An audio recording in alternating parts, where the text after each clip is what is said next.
On May 27, 1831, in what is now southern Kansas, a small group of merchants from New Mexico, the heart of what was then New Spain, gathered near the Samaritan River. They had been trading with the Comanche, negotiating goods and services that both sides found valuable. But as they stood there, the air was thick with unspoken tension. The merchants, weary and weather-beaten, had just concluded their business, but as usual, trade on the southern plains could quickly turn violent, especially when dealing with the Comanche. The merchants knew well that in these lands, commerce was not always as simple as shaking hands and agreeing on terms. The Comanche were not just fierce warriors.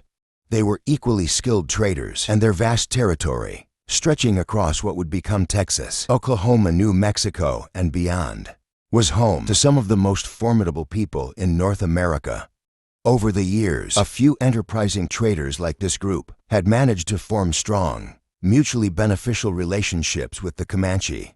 These ties had kept the merchants alive, unlike the many others who ventured into Comanche, Korea, with dreams of making their fortunes, only to disappear without a trace or return forever altered by the tribe's wrath. These traders were not the typical newcomers seeking riches. They were descendants of Spanish settlers who had intermarried with the surrounding Native American tribes, which made them more familiar with the Comanche way of life than most.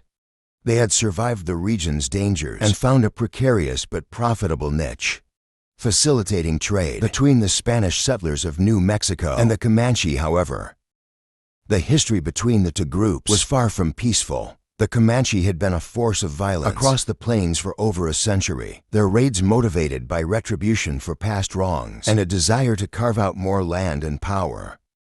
Their raids had stretched from the Texas Hill Country to the high plains of Colorado, terrorizing both neighboring tribes and settlers alike. But despite their reputation as relentless warriors, they were also skilled in commerce. The Comanche had vast territories filled with buffalo herds, prized hides, and war horses. But there were items they could not produce on their own. Metal tools, for instance, which they prized for making arrowheads and spears, and the vibrantly colored dyes they used for art and decoration. They lacked pottery and weaving skills, and could not create the textiles they valued. For these goods the Comanche turned to traders, like the ones standing by the Samaritan River, who brought copper iron textiles, cotton, and firearms in exchange for the wealth of buffalo hides, horses, and other resources the Comanche controlled. These traders had over the years managed to avoid the violence that often accompanied dealing with the Comanche by establishing a regular and dependable trade route. They had come to learn the unwritten rules of the plains, how to barter, and how to stay out of harm's way. Despite this, the risk was always present. The Comanche could turn on a trader in an instant if they deemed it necessary. But for now, these particular traders had completed their business with the Comanche and were looking to head back home, exhausted and eager to put distance between themselves and any remaining danger. But as they prepared to leave, something caught their attention in the distance, a lone rider making his way toward them. At first they assumed it was another Comanche scout, but as he approached, they realized the rider was different.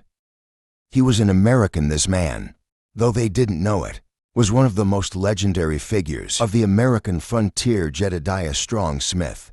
By this point in 1831, Smith had already traveled further than most could ever imagine.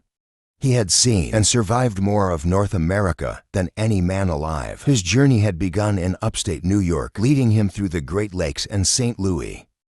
From there he had traversed the Dakotas, the Rocky Mountains, the Mojave Desert, and much of the West Coast, including California, Oregon, and even into Canada. His adventures had seen him survive attacks by the Iroquois, the Mojave, and the Umpqua tribes. And he had endured a brutal, grizzly bear mauling that had left him with permanent scars.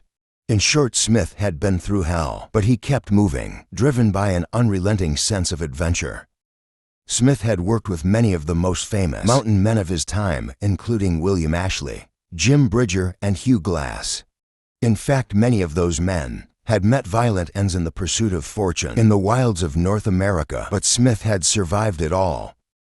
However, despite the trauma, Smith had remained steadfast in his faith and his belief in capitalism, hoping to build a future for his family. He had returned to St. Louis in 1829 after one particularly harrowing journey, promising his family and friends that he would retire from the mountains. He bought a house and even sent money to Ohio to help his father, but like many frontiersmen before him, Smith could not resist the call of the wilderness for long. In 1831, Smith found himself again caught in the grip of wanderlust. The opportunity to lead an expedition to Santa Fe, a growing hub for trade, seemed too good to pass up. And so he joined forces with William Sublett and David Jackson, leading a wagon train carrying goods to the area. The journey seemed straightforward, and for the first few days everything went smoothly. But soon the group encountered trouble.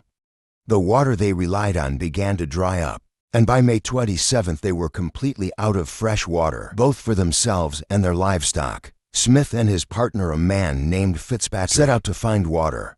They headed south toward the Samaritan River, hoping to find a spring that would provide much-needed relief. But when they arrived, the water was undrinkable, too salty to quench their thirst. They found a small depression in the land where water might collect, and while Fitzpatrick began digging, Smith ventured further south to search for another spring. It was then that he spotted the Comancheros, Spanish traders who had close dealings with the Comanche. The Comancheros were wary of Smith's presence, as they knew the Comanche were nearby. The relationship between the two groups was tense, and they did not want to risk angering the Comanche by associating with an outsider. They told Smith that the Comanche were close and warned him to leave immediately. Despite the danger, Smith pressed on. Knowing that his party's survival depended on finding water, the Comancheros, unwilling to offer more help, pointed him toward a spring a few miles away and sent him on his way. As Smith made his way toward the spring, a group of 15 to 20 Comanche warriors had already noticed him and were watching his every move. They had likely seen him before he even encountered the Comancheros, and they were ready to act. The Comanche viewed Smith as a threat, not just for the potential disruption of their territory, but also because of the larger context of U.S. expansion. The Comanche were fiercely protective of their land, and anyone crossing their path was considered a trespasser. When Smith arrived at the spring, the Comanche closed in, surrounding him in a crescent formation.